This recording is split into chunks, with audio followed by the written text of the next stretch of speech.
અમે રિસેન્ટલી જ વિડીયો બનાવ્યો હતો પેન 2.0 ઉપર અને એમાં ઘણા બધાની કમેન્ટ્સ આવી હતી કે એડ્રેસ અપડેટ કેવી રીતે કરાવવાનું પેન કાર્ડમાં. તો એના ઉપર છે આજનો આ વિડીયો. હાય, ગુજરાત સમાચાર સાથે હું છું હેલી. આના માટે તમારે જવાનું રહેશે ગવર્મેન્ટના એક પોર્ટલ ઉપર onlineservices.nsdl.com પર. હવે અહીંયા તમે તમારા આધાર કાર્ડ મુજબ તમારા પેન કાર્ડમાં એડ્રેસ ચેન્જ કરાવી શકો છો. એનો સ્ટેપ 1 છે.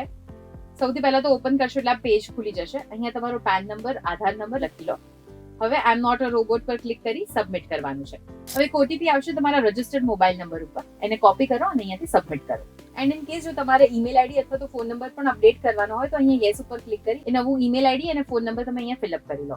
હવે સબમિટ પર ક્લિક કરશો એટલે નેક્સ્ટ આ પેજ ઓપન થશે. અહીંયા તમારે જે નવું એડ્રેસ જોઈએ છે તમારા પેન કાર્ડમાં એ તમારે અહીંયા આખું ફિલઅપ કરવાનું રહેશે. હવે આખું એડ્રેસ ભરાઈ જાય એટલે જનરેટ એન્ડ સેવ પ્રિન્ટ ઉપર ક્લિક કરો. હવે એક એકનોલેજમેન્ટ નંબર આવશે, આ તમારે સેવ કરીને રાખવાનો છે ફ્યુચર માટે.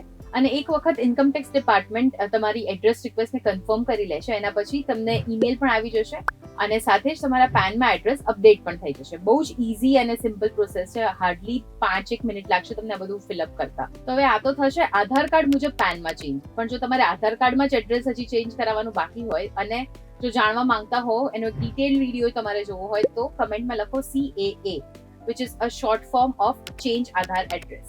તો નેક્સ્ટ વિડીયો એના પર બનશે. અને આવા જ ઇન્ફોર્મેટિવ ન્યૂઝ માટે જોતા રહો ગુજરાત સમાચાર .com.